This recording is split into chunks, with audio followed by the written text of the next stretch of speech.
Subscribe करें, press करें bell icon और पाएं मुंबई, नवी मुंबई एवं बॉलीवुड की ताजा तरीन खबरें।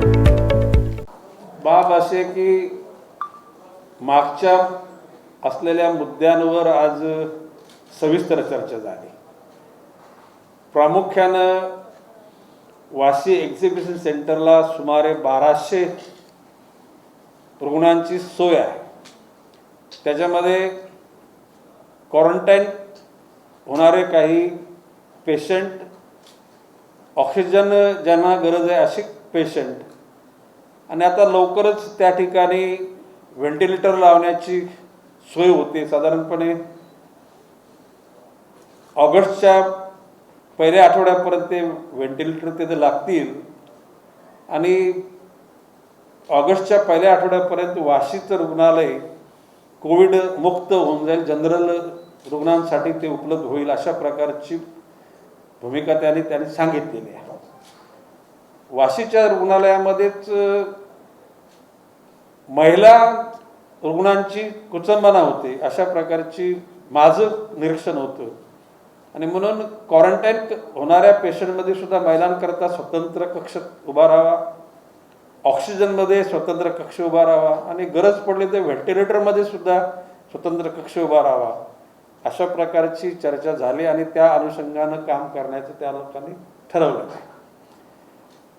आता एकूणच नवी मुंबई महानगरपालिका क्षेत्रात महापालिकेच्या अंतर्गत आणि खाजगीमध्ये एकूण कॉट्स किती आहेत? सर्वसाधारण कॉट्स, ऑक्सिजनच्या कॉट्स आणि व्हेंटिलेटरच्या कॉट्स, आणि बऱ्याच लोकांना कॉट्स नाहीत अशा प्रकारचं सांगितलं जातं, ऑक्सिजन नाही, व्हेंटिलेटर नाही, आणि म्हणून हेल्पलाईन सुरू करण्याचं त्यांना सांगितले आणि हेल्पलाईनचा नंबर तिथं जाहीर करणार आहेत। म्हणजे कुठल्याही एखाद्या नागरिकानं तिथे माहिती मागितली तर बाबा अमुक ठिकाणी कॉट उपलब्ध आहे, ऑक्सिजनचे आहे, व्हेंटिलेटरचे आहे, अशी माहिती तिथे उपलब्ध होऊ शकणार आहे। आता जे 2 इंजेक्शन्स आहेत,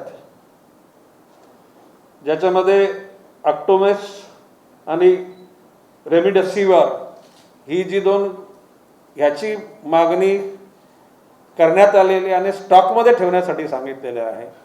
आणि जर का खाजगी रुग्णालयाला तर ते गरजेचं असेल तर उसनवारीवर ते द्या, कारण तो पेशंट जरी खाजगीमध्ये गेला असेल तो नागरिक आपलाच आहे,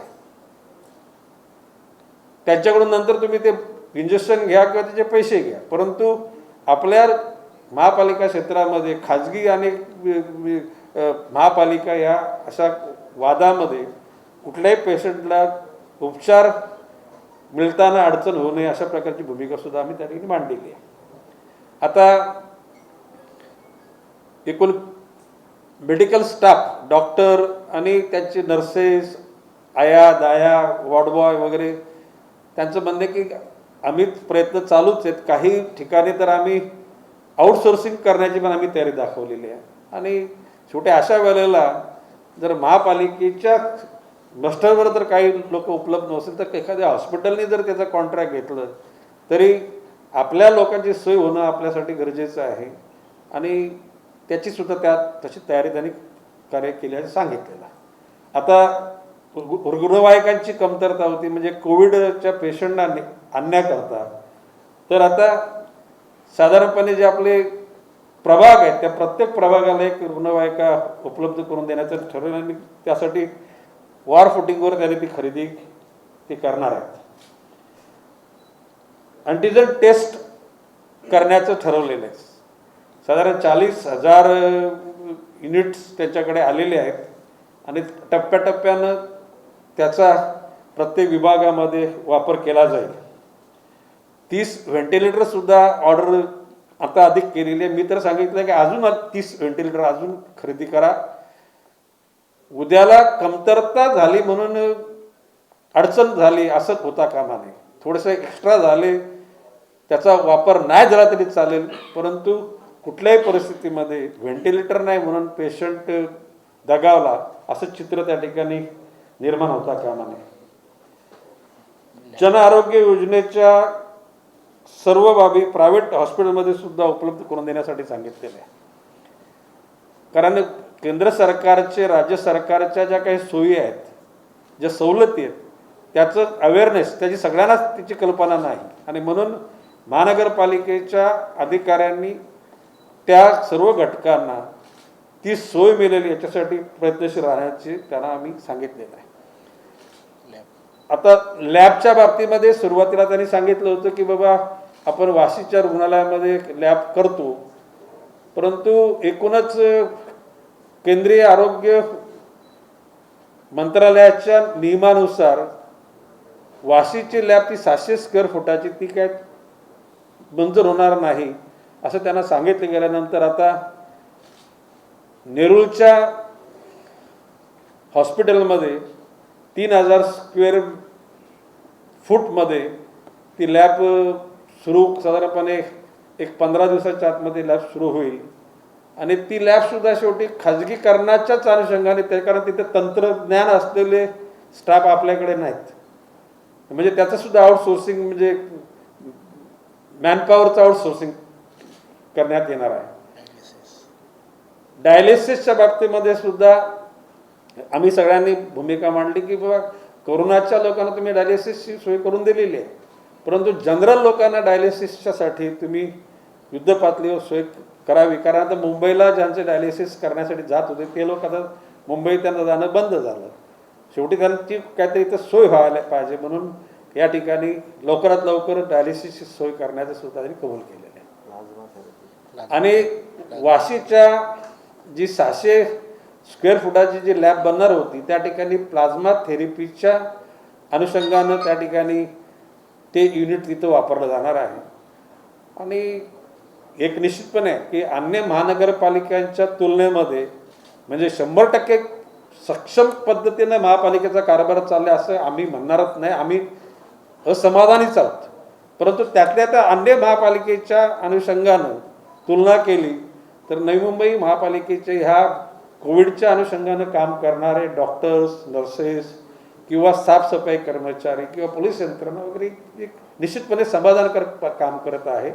आणि मी तर असं म्हटलेलं आहे की एकूणच जुलै, ऑगस्ट, सप्टेंबरपर्यंत सुद्धा हा प्रभाव राहू शकतो.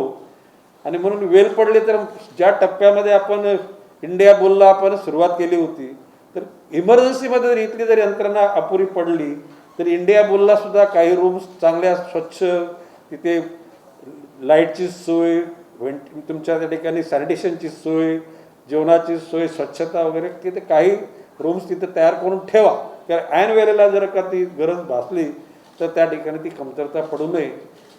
आणि कुठल्याही परिस्थितीमध्ये उपचार मिळू शकले नाहीत म्हणून माणसाला मृत्यू पावला अशा कुठल्याही कुटुंबाच्या घटकांची अशी त्या ठिकाणी ओरड असता कामा नये. आणि आपल्याला रुग्ण म्हणून यावेत परंतु ते दुरुस्त होऊन परत घरी जावेत अशाच प्रकारची भूमिका सर्वांनी मांडलेली आहे. आणि माझे सर्व सहकारी त्या ठिकाणी आम्ही यथाशक्ती आम्ही त्या ठिकाणी आम्ही भूमिका आता त्यांनी सांगितलं की आमचं डॉक्टर नाथनी काहीतरी एखाद दिवस अरे पण डॉक्टर नाथ ते 12 तास दररोज काम करतो एकला का, म्हणजे आमचे घटक हे 24/7. आता म्हणजे इथे कंपल्सन नाही, परंतु आम्ही जे ठरवल्या पद्धतीनं वॉर्ड स्तरावर, बूथ स्तरावर रात्री 2 वाजता 1 वाजता जरी कोणाचा फोन आला तरी सुद्धा बरेचसे कार्यकर्ते, मी असं म्हणणार नाही की विविध धर्माचे, जातीचे, पंथाचे, पक्षाचे लोक सुद्धा त्या ठिकाणी काम करतात. आमचा दावा असा नाही की आमच्याच पक्षाचे लोक काम करतात, परंतु आम्ही भारतीय जनता पक्षाच्या वतीनं शहराध्यक्ष रामचंद्र घरत यांना सांगून सर्वच कार्यकर्त्यांना तशा प्रकारच्या मी सूचना दिलेल्या आहेत. आणि त्या पद्धतीनं लोकांची सेवा केली जाते अशा प्रकारचे रिपोर्ट्स आम्हाला आलेले आहेत. बोला. नेरूळचा एक पेशंट आहे, मागच्या 10 दिवसापासून इंजेक्शनसाठी धावत होता. तेव्हा तो महानगरपालिकेच्या हॉस्पिटलला गेला, क्लिनिकला गेला, सगळ्या ठिकाणी फिरला.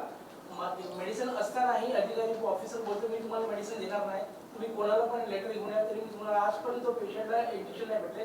DY पाटील हॉस्पिटलमध्ये ऍडमिट आहे, उद्या तो मेला. आता ते नाही आज ऐकून घ्या, आज तोच मुद्दा सांगतो मी. माननीय आयुक्त मिसाळ साहेबांना सांगितले की तुम्ही त्याला तुम्ही औषध द्या हॉस्पिटलला द्या, हॉस्पिटल तुमचं त्या परतीला देईल. आणि जर त्या पेशंटचं जर तुमचं नाव असेल, टेलिफोन नंबर, तर माझ्या PA ला तुम्ही फोन करा, त्या अनुषंगानं त्याची सोय म्हणजे आम्ही करू. त्याला आरोग्य विभागामध्ये यांनी भरती काढली होती. 80,000 1,00,000 1,00,000 पगार देतात, पण यायला कोण तयार नाही. डॉक्टरांचं बाकीचं असं म्हणतात की तुम्ही आम्हाला वापरून 3-4 महिन्यांनी काढून टाकशील, म्हणून यायला तयार नाही. या संदर्भात आपण कसं काय त्याची सल्ला मसलत केला काय, किंवा धोरणात्मक निर्णय किंवा लॉंग टाइम आपण बेनिफिटसाठी काय करणार आहोत? नाही, जर का अशा प्रकारच्या डॉक्टर लोकांची जर भूमिका असेल तर अशा वेळेला जे काम करतील त्या लोकांना कायमस्वरूपी त्या ठिकाणी नोकरी देण्यासाठी आम्ही आग्रही राहू. कारण याच्यामुळेच लॅबचं जे काम आहे, टेक्निशियन्स मिळत नाही म्हणून लॅब सुरू होत नाही. सर्वांवर परिणाम झालेला आहे. नाही, लक्षात आपल्याकडे टेक्निशियन नाहीत ही गोष्ट खरी आहे स्वतः, परंतु त्या ठिकाणी ज्या इन्स्टिट्यूटकडे अशा प्रकारचं तंत्रज्ञान असलेली लोक आहेत त्या लोकांनी आउटसोर्सिंग करून हे कॉन्ट्रॅक्ट देण्याची त्यांची भूमिका आहे. आणि जर आपल्याकडे टेक्निशियन असतील तर त्या लोकांना लोकप्रतिनिधी म्हणून आमच्याकडे पाठवा, आम्ही त्या ठिकाणी त्यांची त्या ठिकाणी शिफारस करतो आणि त्यांना कायमस्वरूपी नोकरी मिळण्यासाठी सुद्धा आम्ही प्रयत्न करू. दादा, तुम्ही सांगत आहे KDMC, TMC यांच्यापेक्षा नवी महानगरपालिकेचं प्रशासन चांगलं काम करते, परंतु इतर ठिकाणी गणेश नाईक यांच्यासारखं नेतृत्व नाहीये. आणि नवी मुंबईला नेतृत्व असताना सुद्धा या सर्व गणेश नाईकला डॅमेज करण्यासाठी पॉलिटिकली विरोधक हे सर्व डाव पेच करतात आहे की इथं कोणतीही व्यवस्था कोरोना संबंधित उभी करून द्यायची नाही म्हणून. हे बघा, मी मगाशी म्हटलं की अन्य महानगरपालिकेच्या तुलनेमध्ये नवी मुंबई महापालिकेचं काम चांगलं आहे. याचा अर्थ ते 100% बरोबर आहे असं नाही म्हणणार. 100% बरोबर नाही म्हणूनच आम्ही इथे येतो. तुम्ही विविध प्रकारच्या तुमच्या वृत्तपत्रामध्ये तुम्ही बातम्या देता, तुम्ही प्रायव्हेट तुमचे सोशल मीडियावरून त्याच्यावर उणिवा शोधल्या जातात. ज्या इलेक्ट्रॉनिक मीडिया आहेत त्यांच्यामध्ये सुद्धा ज्या अडीअडचणी सांगितल्या जातात आणि आपण सगळेजण त्या ठिकाणी सतर्क आहोत म्हणून प्रशासन यंत्रणा सुद्धा जागृत आहे. आपण जर त्या ठिकाणी जर आलबेल जर शांत आहे असं म्हटलं आणि आपण जर त्याच्यावर निरीक्षण नाही केलं तर ही यंत्रणा ढिली होत जाईल. आणि एरोली में जिस प्रकार से कोरोना संक्रमण का ग्राफ बहुत ज्यादा दिखाई दे रहा है, काफी सारे हॉटस्पॉट है वहाँ पे, तो खास तौर पे एरोली जोन को सिक्योर करने के लिए कौन कौन सी सूचनाएं आपने दी है, कैसा आपका पूरा मॉनिटर रहेगा पूरा आपके मतदान संख्या? नहीं, देखिए बात ऐसी कि मैंने ये बात कही कि शुरू में लॉकडाउन हुआ तो लोगों को कोई आइडिया नहीं थी, लेकिन मैं बोल रहा हूँ कि राज्यकर्ताओं ने ये बोलना चाहिए कि 5 दिन का आप टाइम ले लो, घाई गर्दी मत करो, जो जितना ज़रूरत का अनाज है, जितना सब्जी आप खरीदी करके लाओ, और 20 दिन का एक ही साथ में लॉकडाउन करो तो 20 दिन में ये चेन टूटेगी. जो इमरजेंसी में जो कोविड प्रिवेंशन के लिए जो काम करते हैं वो लोगों की भी उनकी जो कोई तजवीज़ यानी उनकी अरेंजमेंट वही ठिकाने पे महापालिका की वार्ड में तो उधर ही रहो 20 दिन के लिए, उनका खाना पीने का बंदोबस्त करो. पुलिस यंत्रणा तो पुलिस स्टेशन में उनका काम करो कि वो लोग फिर से अपने घर में जाके घर के परिवार वालों को फिर से वो किधर से कोविड का प्रादुर्भाव करे और उनका पूरा परिवार भी. प्रिवेंशन मीन्स टोटली जिस इलाके में काम करना है उसी इलाके में काम करो. मैं चैलेंज दे के बोलता हूँ 20 दिन का लॉकडाउन नॉन स्टॉप, लेकिन सबको विश्वास में लेके भाई तुम लोग किसी भी ढंग से तुम लोग को अनाज भी रेशन का मोदी साहब ने तो बोला कि नवंबर तक का रेशन फ्री करो गरीब लोगों के लिए. मोदी साहब ने तो निर्णय लिया. अभी इस कड़ी में मैं आपसे बोलना चाहता हूँ कि यहाँ पे कई लोगों को इलेक्ट्रिक का कनेक्शन डिस्कनेक्ट करने का नोटिस आया है. उस दिन आपके सामने ही मैंने उनको बोला एक का भी कोविड का जो भी सिलसिला चालू है तब तक एक का भी कनेक्शन डिस्कनेक्ट किया तो हम लोग उग्र स्वरूप धारण करेंगे. हमें मालूम है लोकशाही की चौकट, हमें मालूम है लोकशाही में शासन यानी सिस्टम को डैमेज करना एक पाप है, गुनाह है, लेकिन वो सिस्टम यदि लोगों के बुरे दिन में काम में आती नहीं तो वो सिस्टम को हम नहीं मानते. आज की तारीख में तो मैं ये बोलूँगा कि राज्य शासन ने कर्जा निकाल के महावितरण को पैसा दे. महावितरण भले जुलाई अगस्त सितंबर अक्टूबर जब तक लोगों को फिर से अपने काम पे धंधे पे लगना नहीं होता है। वो जब काम शुरू हो जाएगा, काम 2 पैसा कमाएंगे।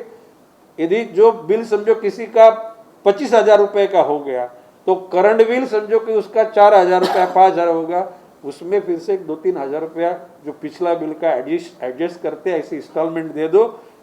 ऐसे वक्त में लोगों के साथ में आप रहोगे तो जनता आपसे कभी भी गलत ढंग से पेश नहीं आएगी, जनता पूरा पैसा देने का इरादा करेगी। लेकिन आज के तारीख में बिजली काटी तो वो लोग अड़चन में आएंगे तो उल्टा अनरेस्ट बढ़ेगा। तो मेरी महाराष्ट्र सरकार से यानी सिफारिश मैं करता हूं कि भाई तुम लोग कर्जा, पैसा होगा तो तिजोरी से दे दो, नहीं होगा तो कर्जा निकालो, महावितरण को सशक्त बनाओ और उसके बाद में लॉन्ग टर्म के जैसे किसान लोगों के कर्जा के लिए भी आप नया नया अरेंजमेंट करते हैं कि भाई कंपनी का कर्जा, कंपनी का पैसा लेती है, लोन लेती है और उनको पैसा देने के लिए नहीं हुआ तो उनको भी फिर से नया प्लान बना के देते हैं। इसी ढंग से हर इंसान को वो कार्यक्रम करना चाहिए।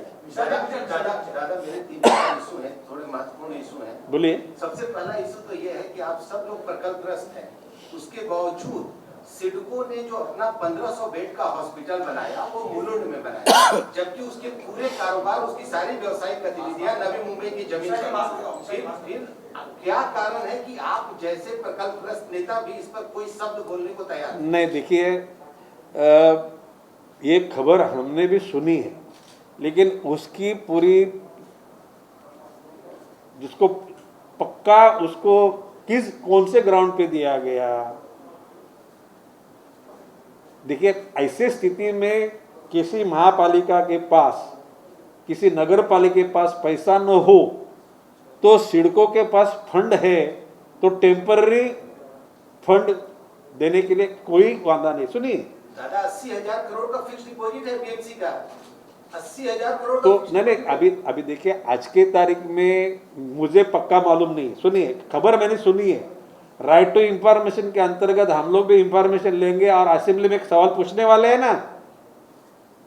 जब ऐसी बातें गलत होती है तो यदि पहले देने का किसको, तो नई मुंबई महापालिका को, पनवेल महापालिका को पहले देना चाहिए, देना है तो, और वो टेम्पररी कर्जा दिया होगा ऐसी स्थिति में तो वो मैं समझ सकता हूँ, वादा नहीं कि ये स्थिति में यदि पैसा नहीं है लोगों का बचाव करने के लिए, जो पैसा जिस कॉरपोरेशन के पास है उन्होंने यूटिलाइज करना चाहिए। लेकिन उस पर बराबर इंफॉर्मेशन लेके असेंबली में सवाल पूछे जाएंगे और गलत ढंग से किसने किया होगा तो उस पर कार्रवाई करने का भी हम लोग मांग करेंगे।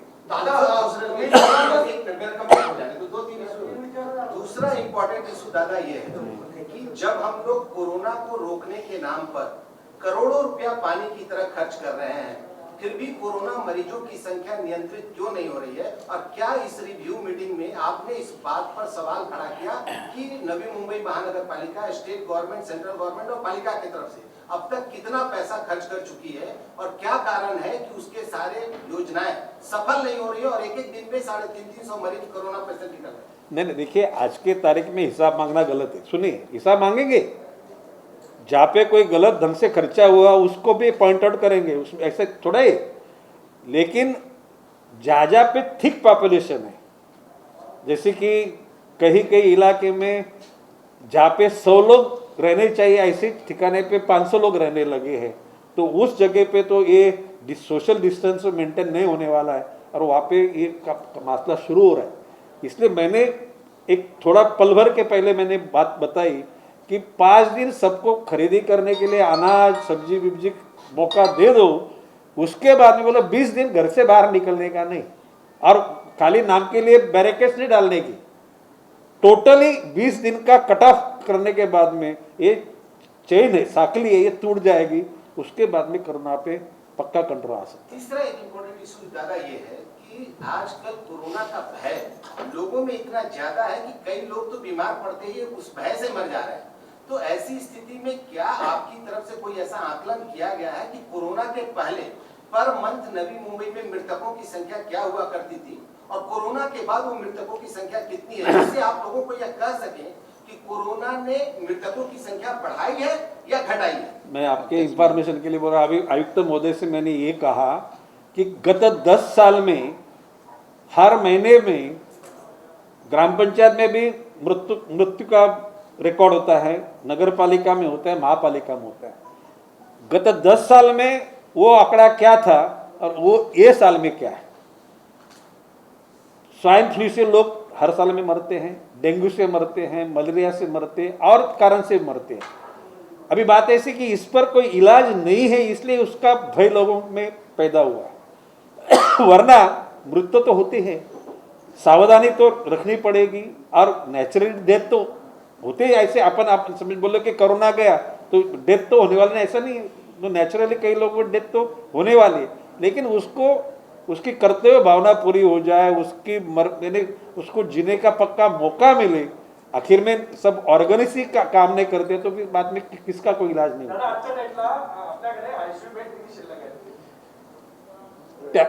त्याने आम्ही तो प्रश्न तोच विचारला की म्हटलं की मला नवी मुंबई महापालिका आणि खाजगी याच्यामध्ये टोटल बेड्स किती आहेत, सर्वसामान्य म्हणजे जनरल बेड्स किती आहेत, ऑक्सिजनच्या किती आहेत आणि व्हेंटिलेटरच्या बेड्स किती आहेत, तर ती फिगर ते देऊ शकले नाहीत। आम्ही त्या कोपरीच्या एका म्हणजे पेशंटची जी क्लिप व्हायरल झालेली आहे त्याचं आम्ही त्यांना सांगितलं की बा अशा प्रकारची सांगितले की 25 लोक वेटिंगवर आहेत, तर त्यांचं म्हणणे की असा काय प्रकार नव्हता। तर म्हटलं ठीक आहे, नसेल तर तो व्हेंटिलेटरच्या सुद्धा काही म्हणजे कॉट्स शिल्लक पाहिजेत, ऑक्सिजनच्या शिल्लक नाही। म्हणून कशाला काय मी त्यांना सांगितलंय की हेल्पलाईन तुम्ही सुरू करा आणि प्रत्येक खाजगी रुग्णालयाच्या द्वारवर सुद्धा त्या ठिकाणी महापालिकेचा अधिकारी नेमा आणि त्याची कोण कुठल्या तासामध्ये काम करणार त्याचा टेलिफोन नंबर द्या, त्याचं म्हणणं त्यांचं म्हणणं आम्ही देतो। आता मी ही माहिती दिली, तुम्ही जरा तुमचे मीडिया म्हणून तुम्ही सुद्धा ती माहिती जरा उपलब्ध करा आणि लोकांपर्यंत पोहोचवा अशी माझी खासगी हॉस्पिटलकडून खूपच सारे मोठ्या प्रमाणात लूट चालू आहे कोरोनाच्या नावाखाली। खासगी हॉस्पिटलच्या व्यवस्थापनाला तुम्ही काय सांगू इच्छिता, तुम्ही त्यांना काय चेतावणी देणार का जी लूट चालू आहे? हे बघा, हा मुद्दा मी त्यांना एक सांगितलं की सगळ्या ह्या खाजगी रुग्णालयाचे काही डायरेक्टर्स काही मालक हे आमचे मित्र आहेत, परंतु त्या ठिकाणी 100% कारभार बरोबर चाललाय असं म्हणता येणार नाही। काही ठिकाणी लोकांना लुटलंच जाते आणि ती लूट थांबवण्याच्या अनुषंगाने आम्ही काही सूचना केलेल्या आहेत। आणि किंबहुना मी तुम्हाला सांगतो का म्हणजे मधल्या काळात तुम्ही समजा कुठे म्हणजे ॲम्ब्युलन्समध्ये राहावं लागलं, कोणी सांगितलं इंजेक्शन मिळत नाही, आता ॲटलिस्ट माझ्या PNचे नंबर तुमच्या सगळ्यांच्याकडे आहेत आणि तुम्हाला एक पण सगळं माहिती आहे की बा प्रयत्नाची पराकाष्ठा आम्ही करू एखाद्याला वाचवण्याकरता, एवढंच मी तुम्हाला शब्द देतो।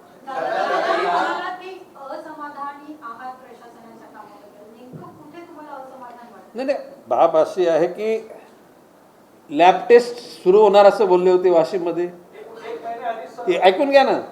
आणि आत्ताच्या स्टेजला सांगता का ती 600 स्क्वेअर फुटाची जागा, मग मी त्यांना विचारलं तुमचे तज्ज्ञ लोक कुठे आहेत, मी बोललो मी त्यांना की तज्ज्ञ लोक कुठे आहेत तुमचे मत, हे त्यांचं म्हणणे काय नाही म्हणजे ते एकूण केंद्रीय आरोग्य विभागाच्या अनुषंगाने 600 स्क्वेअर फूटची जाऊ द्या असं। मी 100 कामामध्ये एखादी चूक होते म्हणून आता एरवी तर आम्हाला यायला काही शोक नाही, कोरोनाचं वातावरण असताना तुम्ही सगळे आपण करतोय हे आपली कर्तव्य भावना त्या ठिकाणी करतोय आणि त्या अनुषंगानं उद्याला जर त्याच्या सुधारणा घडल्या तर आपण याचं बंद होईल, काय येण्याचं प्रयोजनच राहणार नाही।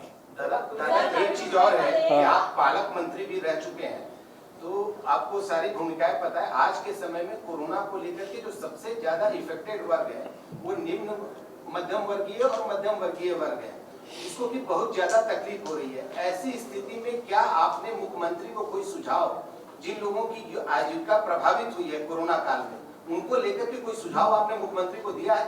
मैंने देखिए बात ऐसे जन आरोग्य योजना है ना, ये योजना लोगों तक पहुंचती नहीं। स्वास्थ्य योजना है दादा, हाँ। जिनकी आजीविका प्रभावित हुई है, जिनके पास आज खाने को पैसे नहीं है, उत्पन्न जिनका लॉस हुआ है, उनके लिए आपने कुछ मुख्यमंत्री को सुझाव दिया है? नहीं, देखिए बात ऐसी है कि मैं अकेला कि उस दुनिया ने दिए है कि भाई जितना हो सके इतना, जिस ग्रीन एरिया में अभी इंडस्ट्री चालू है ग्रीन एरिया में लोग यदि खुद पर नियंत्रण करेंगे तो ग्रीन बनेंगे, ग्रीन बनने के बाद में रोटी रोजी शुरू हो जाएगी। अभी मोदी साहब ने तो बोल दिया कि भाई नवंबर तक का रेशन फ्री बोल दिया ना, केंद्र सरकार ने अपनी जिम्मेदारी दादा, उठाई। इस सच्चाई को जानते हैं कि कितने लोग ऐसे हैं जिनके पास राशन कार्ड को डिक्लाइन किया गया है? जिनके पास राशन कार्ड नहीं है लेकिन इधर रहते हैं ना, ऐसे लोगों को हमें रेफर करो, हम उनको अनाज देने के लिए रेशनिंग इंस्पेक्टर को बोल के उनको रेशन दुकान से सामान मिलेगा, ये बंदोबस्त हम आता करेंगे। छोटे मोठे क्लिनिक बंद आहेत नवी मुंबईमधले. हा? डॉक्टर असो छोटे मोठे जे क्लिनिक आहेत, हॉस्पिटल्स आहेत, छोटे छोटे जो असायचे सेक्टर्स मध्ये बंद आहेत, ते उघडायला तयार नाहीये. कोरोना व्यतिरिक्त जे काही छोटे मोठे आजार असतात त्याच्यामुळे लोकांना हॉस्पिटलला जावं लागतं, तो लोक आश्रमाला पडतं किंवा खासगी हॉस्पिटलमध्ये जावं लागतं. या छोट्या मोठ्या जे क्लिनिक आहेत त्यांना चालू करण्यासाठी तुम्ही काय आवाहन करू इच्छितात का डॉक्टरांना? नाही डॉक्टरांना आम्ही आवाहन केलंच होतं, पण डॉक्टरांना सुद्धा आपल्या ह्या म्हणजे कोरोनाची भीती वाटते. आम्ही तर महापालिकेला सांगितले त्यांना PPE किट महापालिकेतर्फे द्या, कोणाला? त्या खाजगी डॉक्टर लोकांना, त्यांच्या स्टाफना. परंतु त्यांनी सुद्धा त्या ठिकाणी जर आपल्याकडे जर आर्थिक स्थिती असेल त्यांनी ते सुरू केलं पाहिजे. आणि आज हा मुद्दा चर्चेला आल्यानंतर आयुक्तांनी सांगितलं त्यांना मी नोटीस देतो, नपेक्षा त्यांच्या क्लिनिकचा असलेला जो लायसन्स आहे तो रद्द करण्याची आम्ही शिफारस करणार आहोत. आपल्या मुंबईमध्ये जे कोविड सेंटर उभारलेलं आहे किंवा आपली जी वाशी सेंटर तिथे पालकमंत्र्यांनी असं सांगितलं होतं की हे कोविड सेंटर फक्त नवी मुंबईच्या देण्यात ठाणेच्या इतर महानगरपालिकांना उपयोगी पडतील. आता मध्यंतरी अशी गोष्ट ऐकायला आली की नागपूर किंवा इतर महानगरपालिकेचे पेशंट आपल्याकडे येत आहेत, खासगी रुग्णालय त्यातून भरलेली आहेत, त्याच्यामुळे आपल्याला व्हेंटिलेटर उपलब्ध होत नाहीत असं समोर आलेलं आहे. ही सुविधा अशी काय माहिती दुसऱ्या हे बघा, आपल्या महापालिकेच्या क्षेत्राच्या बाहेरचे आपल्या महापालिकेच्या रुग्णालयामध्ये पेशंट आल्या त्याची माहिती माझ्याकडे नाही. परंतु आपल्या अपोलो म्हणा, रिलायन्स म्हणा, फोर्टीज म्हणा, या ठिकाणी बाहेरचे लोक सुद्धा आलेले आहेत. आणि शेवटी ते खाजगी त्यांचा तो अधिकार आहे. परंतु नवी मुंबई महापालिकेच्या कडे राहणाऱ्या पेशंटला पहिला प्रवेश दिला पाहिजे असा आमचा आग्रह राहील.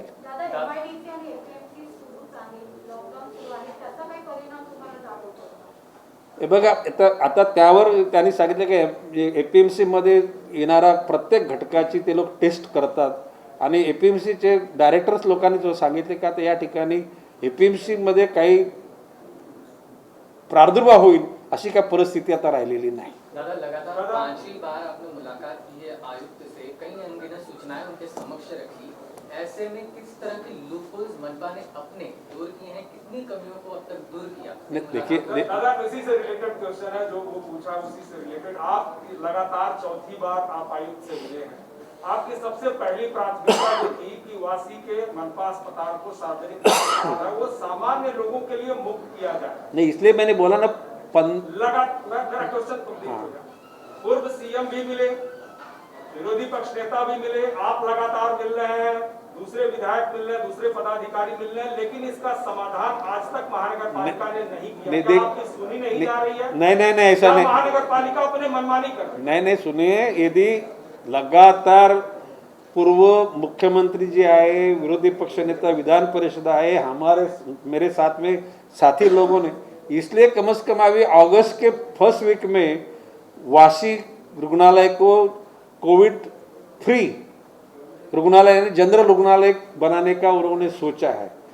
अभी सिडको एग्जीबिशन सेंटर में क्वारंटाइन सेंटर के साथ ऑक्सीजन लग गए, उसके साथ में वेंटिलेटर भी लग रहे हैं, महिलाओं के लिए अलग कक्ष बन रहा है, और स्वैब टेस्टिंग के लिए अभी लैब भी अभी जल्दी से बन रही है, एम्बुलेंस आ रही है. ये सब जो कुछ हो रहा है ये आप लोग और हमारे साथी यानी जो लोक प्रतिनिधि है वो लोगों ने लगातार यहाँ आके उनकी खमियां पर नज़र उनकी इनवाइट की है, अटेंशन करने के लिए बताए, इसलिए सुधार हो रहा है. यदि अपन न आते तो कारोबार अलबेल है ऐसे समझ के बहुत सारे मामले गड़बड़ गोंदल में जाते थे. एक हफ्ते का और बढ़ाया गया है लॉकडाउन.